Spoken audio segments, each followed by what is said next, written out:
Hi friends, ഇന്ന് നമുക്ക് വെണ്ടയ്ക്ക വെച്ചിട്ടൊരു മെഴുക്ക് പുരട്ടി ഉണ്ടാക്കിയെടുക്കാം.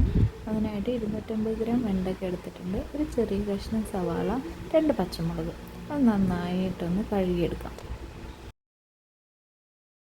അതിനുശേഷം കുറച്ച് ഉപ്പുകൂടെ ഇട്ട് നന്നായിട്ട് ഒന്നുകൂടെ കഴുകിയെടുക്കുന്നുണ്ട്.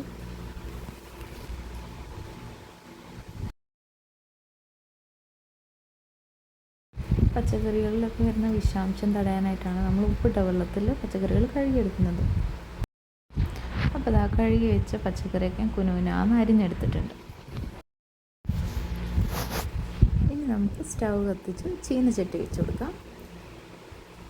ചട്ടി നന്നായി ചൂടായതിനു ശേഷം വെളിച്ചെണ്ണ ഒഴിച്ച് കടുക് പൊട്ടിച്ചെടുക്കാം.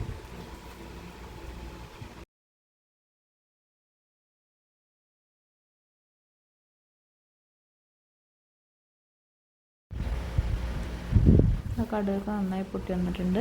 പിന്നെ നമുക്ക് അരിഞ്ഞ് വെച്ചിരിക്കുന്ന വെണ്ടയ്ക്കയും സവാളയും പച്ചമുളകും കൂടെ അതിലേക്ക് ഇട്ട് കൊടുക്കാം. നന്നായിട്ടൊന്ന് ഇളക്കി യോജിപ്പിച്ചെടുക്കാം കേട്ടോ. ഇത്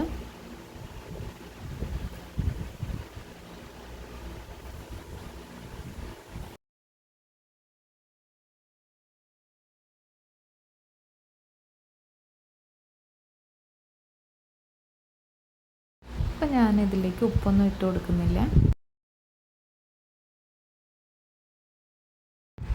ഇനി നമുക്ക് ഒന്ന് അടച്ചു വെച്ച് വേവിച്ചെടുക്കാം.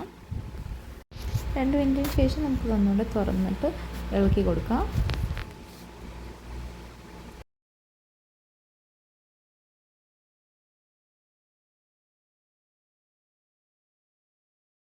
ഈ സമയത്ത് നമുക്കിതിലേക്ക് ആവശ്യമായിട്ടുള്ള ഉപ്പ് ചേർത്ത് കൊടുക്കാം കേട്ടോ. ഉപ്പ് ചേർത്ത് നന്നായിട്ട് ഇളക്കണം. വീണ്ടും ഒരു 2 മിനിറ്റും കൂടി നമുക്ക് ഒന്ന് അടച്ചു വെച്ച് വേവിച്ചെടുക്കണം. ഞാനൊന്ന് അടച്ചു വെച്ചിട്ടുണ്ട്. 2 മിനിറ്റും കൂടെ കഴിഞ്ഞ ശേഷം ഞാൻ തുറന്ന് നോക്കിയിട്ടുണ്ട്. അപ്പോൾ നന്നായിട്ടൊന്ന് ഇളക്കി കൊടുക്കാം. അപ്പോൾ ഇത് അത്യാവശ്യം നല്ലപോലെ വെന്ത് വന്നിട്ടുണ്ട്. ഇനി നമുക്ക് സ്റ്റൗ ഓഫ് ചെയ്യാം. ചൂടാറിയ ശേഷം നമുക്ക് ചോറിൻ്റെ കൂടെ ഒക്കെ വിളമ്പി കഴിക്കാവുന്നതാണ്. അപ്പോൾ താങ്ക് യു.